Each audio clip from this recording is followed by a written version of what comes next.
عليكم ورحمة الله وبركاته. نحمده ونصلي على رسوله الكريم، أما بعد فأعوذ بالله من الشيطان الرجيم. بسم الله الرحمن الرحيم. ولا تقتلوا النفس التي حرم الله إلا بالحق.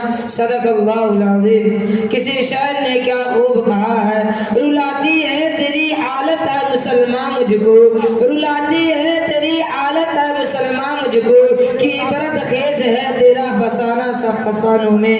برادران ملت اور حاضرین مجلس، آج آپ ریڈیو اور ٹیلی ویژن میں سنتے ہیں کہ فلاں جگہ دہشت گردی ہو رہی ہے، فلاں جگہ دہشت گردی پھیلانے کی کوشش کی جا رہی ہے. آج دہشت گردوں نے اتنے لوگوں کی موت کی گھاٹ اتار دیا، اتنے لوگوں کی جانیں ضائع ہو گئی، اتنے املاک برباد ہو گئے. آج ان سارے جرائم کا مجرم اسلام اور اسلام کے نام لیواؤں کو قرار دیا جا رہا ہے.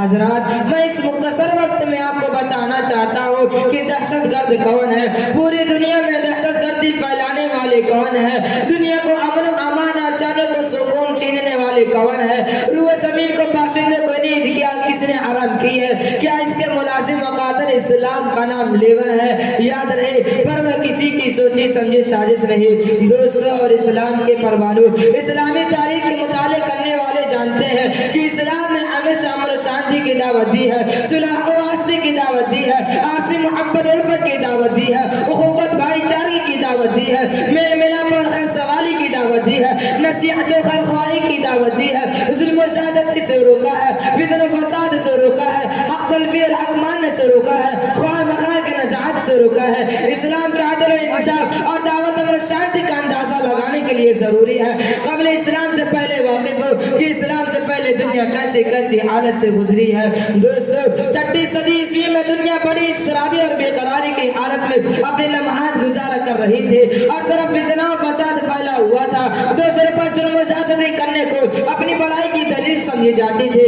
دوسرے کو حقوق کو دبانے قابل فخر کارنامہ سمجھا جاتا تھا. ایک بادشاہ کا دوسرے بادشاہ کے ملک میں داخل ہو کر خون خرابہ کرنا ایک قابل قدر کارنامہ سمجھا جاتا تھا. غرب و نادار معذور لوگوں کو معاف تک نہیں کیا تھا. شیر خوار بچے کو دیوار پر جوت سے مارا جاتا جس سے بچے کا بھیجا نکل کر باہر آ جاتا. قیصر و کسریٰ کی تاریخ کسے معلوم نہیں، رومی ویرانی کی ویران کسے یاد نہیں، بخت نصر کے قتل عام سے کون واقف نہیں، جنگ کلاب کی بے دردی سے کون آشنا نہیں. الغرض پوری دنیا میں فساد ہی فساد پھیلا ہوا تھا.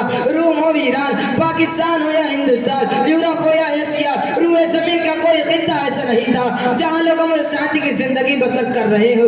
اسی حالت کے بیان کرتے ہوئے قرآن کریم کہتا ہے ظہر الفساد فی البر والبحر بما کسبت ایدی الناس. ایسے خطرناک تاریخ ترین حالت میں اسلام کا ظہور ہوتا ہے اور اس سے مشرف پرچانے دنیا کو حقوق انسانی کا پیغام سناتا ہے، امن و شانتی کا پیغام سناتا ہے، صلح و آستی کا پیغام سناتا ہے. اسلام کہتا ہے صلح جنگ سے بہتر ہے چاہے جھک کر ہو. صلح حدیبیہ کی تاریخ کسے یاد نہیں، مسلمانوں کو کسی طرح کا سفر راستہ میں روکا گیا. قرآن کریم کہتا ہے ناجائز کسی کو قتل کرنا جائز نہیں، کسی کا املاک کو ہلاک کرنا جائز نہیں، کسی پر ظلم و زیادتی کرنا فساد اور دہشت گردی ہے اور اللہ تعالیٰ فساد اور دہشت گردی پسند نہیں کرتا. قرآن کریم کی ایک آیت امن کی دعوت دیتی ہے اور دہشت گردی سے روکتی ہے، لیکن آج میڈیا کے ذریعے اسلامی تعلیمات کو بدنام کرنے کی کوشش کی جا رہی ہے. اسے دنیا والوں کے سامنے بدنام کیا گیا جو امن و شانتی کا داعی تھا، اسے دنیا والوں کے سامنے مجرم بنا کر پیش کیا گیا، لوگوں کو اس سے نفرت دلائی گئی. خود کا نام جنو رکھ دیا، جنو کا خود،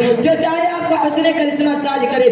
لیکن میں پوچھتا ہوں کہ اسلام کے بدنام کرنے والوں، اگر اسلام ایک دہشت گرد مذہب ہے تو نبی صلی اللہ علیہ وسلم کے زمانے میں دہشت گردی کیوں نہیں؟ ابو عمر فاروق رضی اللہ تعالی عنہ کے زمانے میں دہشت گردی کیوں نہیں؟ عثمان غنی رضی اللہ تعالی عنہ کے زمانے میں دہشت گردی کیوں نہیں؟ ابو بکر صدیق رضی اللہ تعالی عنہ کے زمانے میں دہشت گردی کیوں نہیں؟ علی حیدر رضی اللہ تعالی عنہ کے زمانے میں دہشت گردی کیوں نہیں؟ خلافت بنی امیہ کے زمانے میں دہشت گردی کیوں نہیں؟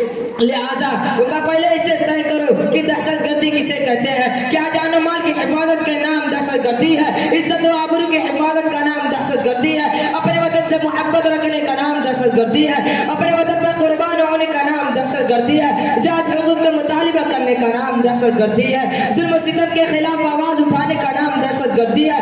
عدل و انصاف کے قائم کرنے کا نام دہشت گردی ہے؟ اگر تم دہشت دہشت گردی اسی کو کہتے ہو تو آپ فخر سے کہتے ہیں کہ ہم دہشت گرد ہیں، لیکن دہشت گردی سے نہیں کہا جاتا، بلکہ کسی کی حریت و آواز پر سلب کرنے کا نام دہشت گردی ہے، کسی کے حقوق انسان پر ڈاکہ ڈالنے کا نام دہشت گردی ہے۔ آخر میں دعا کرتے ہیں اللہ تعالی ہم سب کو اور تمام دنیا والوں کو دہشت گردی سے بچانے کی توفیق عطا فرمائے، آمین۔ وآخر دعوانا الحمدللہ رب العالمین۔